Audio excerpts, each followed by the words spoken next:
What is going on, everyone? This is Investor Thrive, the podcast, the Payneless Wholesaling podcast, where basically our goal here is to bring you in to learn about real estate. And so you can learn how to do it through the experience of others. And today we have Charles Williams in here. Charles, you're from Dallas, Texas, right? Is that where it I'm in is? the Dallas area. I live in Arlington, but yeah, generally Dallas, Texas. I love it. Yeah. So I'm grateful to have you on here today. And everybody, we're going to learn some important stuff today. Charles is on a mission. He's on a mission, and we're going to learn more about his mission. Because, guys, it's not all about just you flipping houses, wholesaling, making money. It's about helping and serving others and loving God's children. So this is what we're going to talk about today, is dive into how Charles got into real estate and how he even stumbled into and is doing what he's doing right now. So, Charles, can you give us a little intro to yourself, a quick 30-second, 1-minute intro, about yourself? Yeah.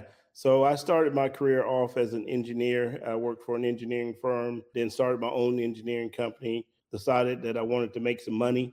So I went back to grad school, got a master's in accounting and finance, and then ended up in the commercial real estate business. Started out as a commercial mortgage broker, and then eventually a correspondent lender where institutions paid us to lend out their money. Then we became a direct lender.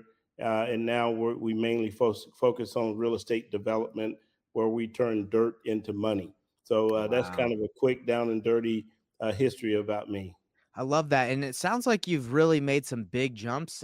I've been reading a book called 10X is Easier Than 2X. Sounds like you made a bunch of 10X moves over your journey from, being an engineer. That is a big move, but you just kept going and going. Is that true, that you feel like, looking back, you've just been leveling up every so often? What I've learned over the years is bigger deals are a lot easier to do than small deals. Yeah. Wow. That is powerful. That's a powerful statement right there. Cause I think a lot of people probably think the other way around, right? Yeah. Yeah. A lot of people want to try to start with residential real estate and then get into commercial, but they are two totally different businesses. You want to make real money, commercial real estate's where it's at. You can apply some of the same business principles, but understand it's not the same business. But yeah, you make significantly more money on commercial real estate than you do residential. My first transaction in commercial real estate, I made $146,000, and I didn't even. I was like, man, did I do something illegal? I couldn't believe I made that much money and didn't owe it to anyone. Wow. And so yeah, you make a significantly more money doing commercial than you do residential. Do you feel like it takes longer to do a commercial deal than it would like a residential? Oh, well, yeah, I think, I mean, to close a commercial transaction can take, anywhere from 60 to 90 days. Okay. It's hard for me to really compare. I've never done a residential transaction other than buying my house, but I bought my home in less than 30 days. So I would imagine that's probably the difference. Interesting. And I'm just curious, before we dive into your mission that you have with Project PRC, correct? I'm curious, on that deal that you had, was it a flip? Was it you bought it and then you resold it quickly? Did you wholesale it? How did you make that money? Well, that was when I first started in commercial real estate. So I worked as a commercial mortgage broker. So my job was to help someone who needed capital or financing to acquire this property, and to match them with a institutional investor who's willing to give them the money to acquire the property. For being that matchmaker, I made $146,000. Amazing. And the property, was it listed? Was it, how did you find the property? Well, my client found the property because, remember, I worked on the finance side of the transaction. Gotcha. But the property is in a small town in Mississippi. They got it for a really, really good price. Yeah. That's why it was really easy to finance. I'm not sure how they found it, but a lot of times when you find those off-market opportunities, it's because of relationships. That's why it's so important to build your network and to build, that reputation where people can trust you. You're honest. Business will flow your way if you have integrity. Wow. I've seen a lot of people that know how to cheat and steal and lie. They might get one or two deals, but their reputation will kill them in the long term. If you have a great reputation, business will flow your way. Yeah, this is a long-term game right here. You want to do 1-2 deals, maybe you can be lie, cheat, and steal, but you're not going to last. And if nobody wants to get into this business just to do 1 or 2 deals, that's not worth it.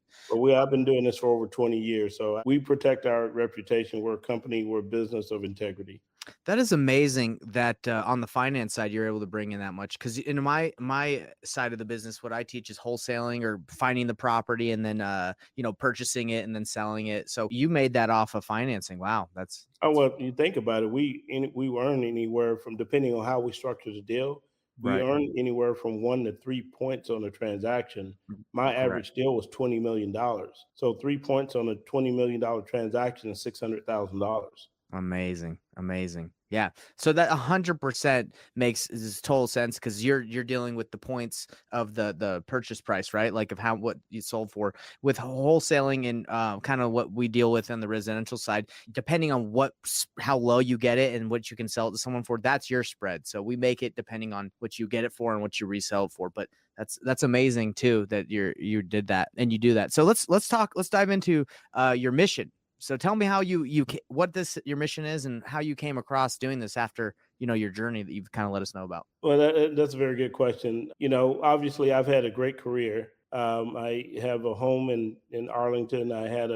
Lived in a very nice high rise, Mhm. also in Houston. And you walk outside of these very nice places or outside my neighborhood, and you see people laying on the street, and it's becoming more and more common these days.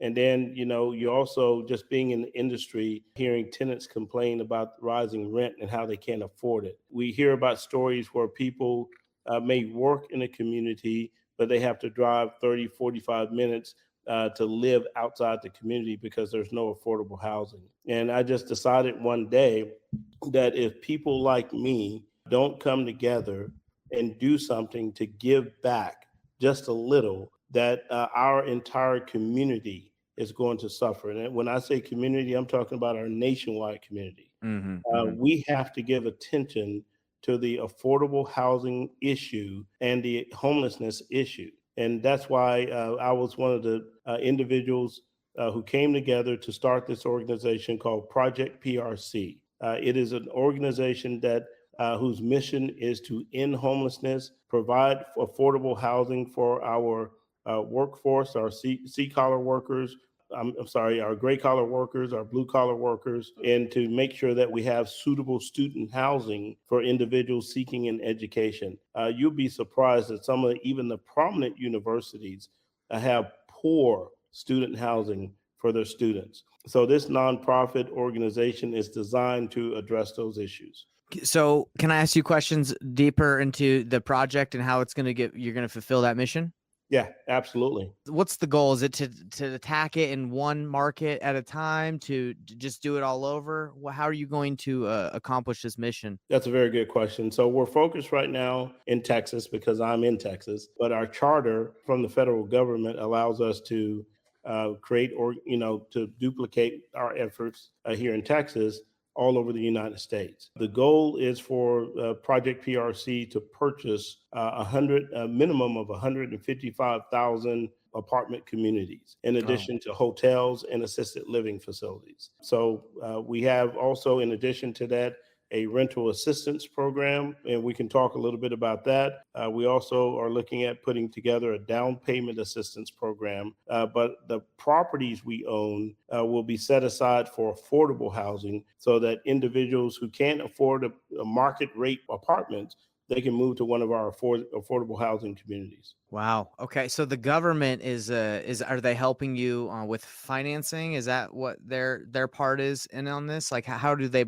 play into this? That's an excellent question. So, what a lot of people don't know is that prior to the 1980s, there were programs that provided a safety net for individuals requiring affordable housing. But when the Reagan administration came, they eliminated all those social programs. Hmm. They decided that they didn't want to be considered a socialist country, right?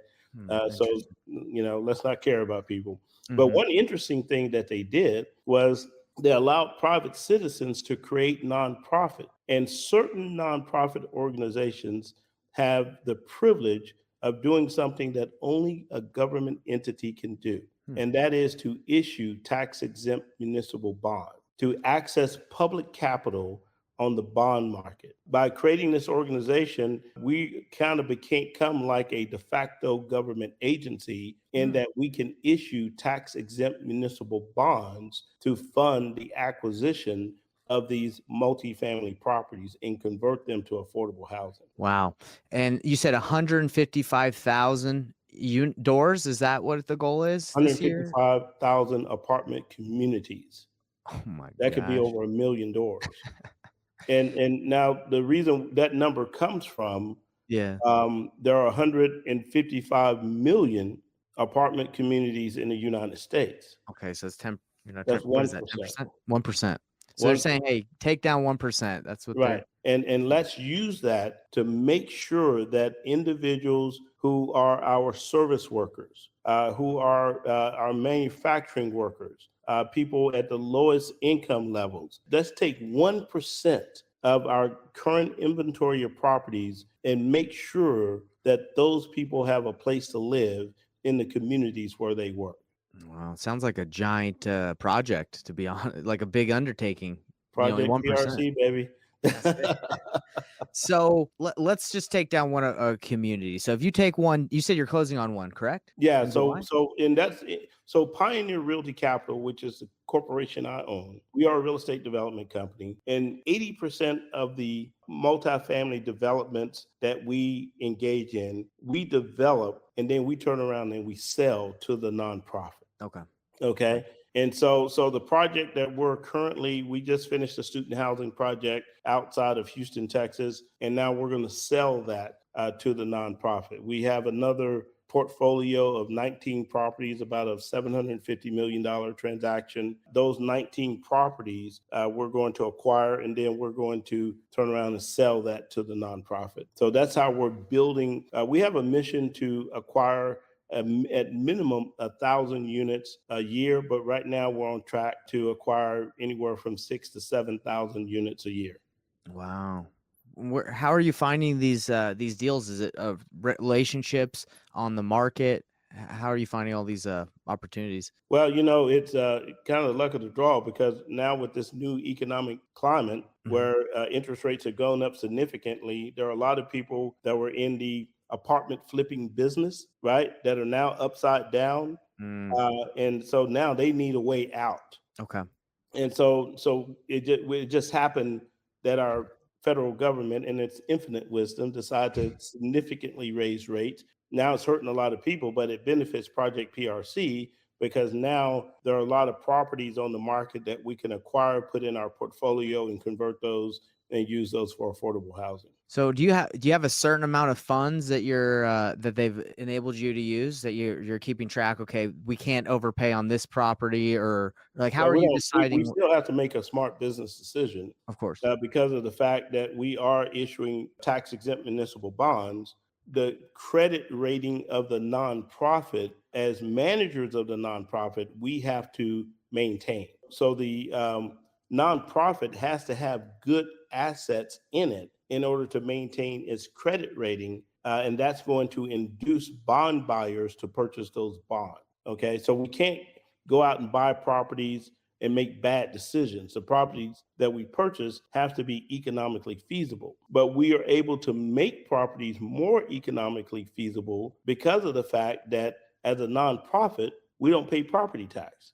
Wow. So if that property, it may not pencil out as a market rate transaction, but when you subtract out the property tax, it might be a good deal. So that's an advantage to us as a buyer. We can come in, be a little more aggressive on the buy because of the fact the government has given us a way to create a significant discount. And then in addition, remember, because we are a charitable nonprofit, we're also collecting money through our charitable efforts and our donation programs. So for me as a wholesaler, or as a lot of my listeners are, they're constantly looking for deals for people, for buyers that are on market or off market, whether they get it under contract, on market or off market, they negotiate. Would that be something where they'd be able to reach out to you if they had a apartment complex community under contract and Absolutely. they could sell, We're wholesale it to you? aggressively buying apartments, hotels, and assisted living facilities, but we like portfolios. It's an easier transaction. And we talked about scale earlier. It's easier for me to do a bond transaction that's $100 million or more. Okay. If it's a 1 or 2 million, then it's not something we're interested in. We're looking for someone to go out and accumulate a portfolio that's at least $100 million. Okay. And if the deal pencils out, then it's definitely something we're interested in. In a portfolio of 100 million in Texas, how many communities, apartment complex communities, is that usually, or how many doors generally? Well, right now we're buying, we're seeing prices from about 160 to 185,000 per unit. Okay. So if you take $100 million divided by 160,000, that tells you what's that, about 300 unit, maybe 400 unit apartment complex. Right. So it's not hard to get $100 million deal. Yeah. Wow. So if I wanted to, I could say, hey, forget the single family game. Let me go find some deals for Charles and the PRC, and maybe we can work something out. A portfolio. We're a buyer. That's what we're doing, and we're a buyer with a purpose. Mhm. We need affordable housing in communities that will not let a developer come in and build affordable housing. We need to go into those communities, buy those market rate deals, convert them to affordable housing so that the service workers in that community have a place to live. Is there like a map or like a heat map or something that would show you, okay, this is where the service workers mainly live. This is where we need to target. But there are Or service workers in every major market, okay, right? There's a McDonald's in every major market, right? there you go. Yeah, There's a Walmart in every major market, right? I mean, where do those people live? it's a great question. It's expensive, very expensive. Yeah.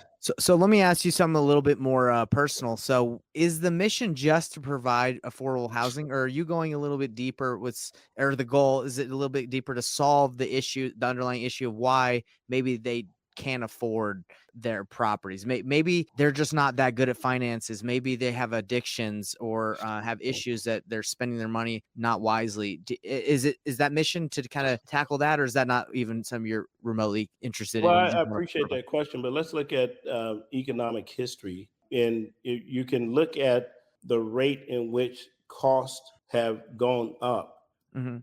okay, and then add inflation to that, and then look at wages.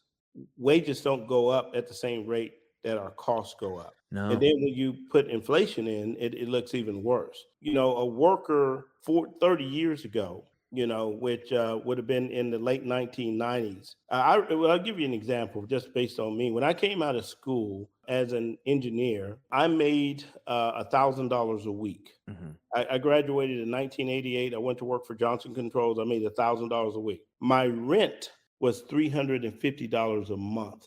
Engineers coming out of school right now, and this is considered a good job, Mhm. make about $75,000 a year, Wow. which is about $1,200 a week, right?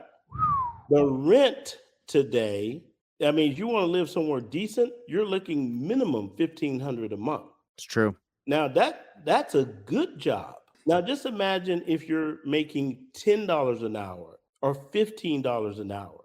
The reason that guy can't pay his rent has nothing to do with an addiction or improper use of their money.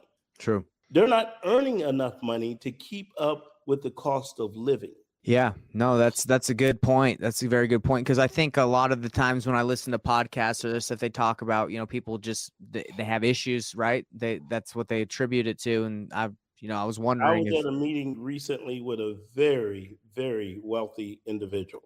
Mhm. I won't call his name because this story will probably embarrass him. But Yeah. we were at this very nice restaurant.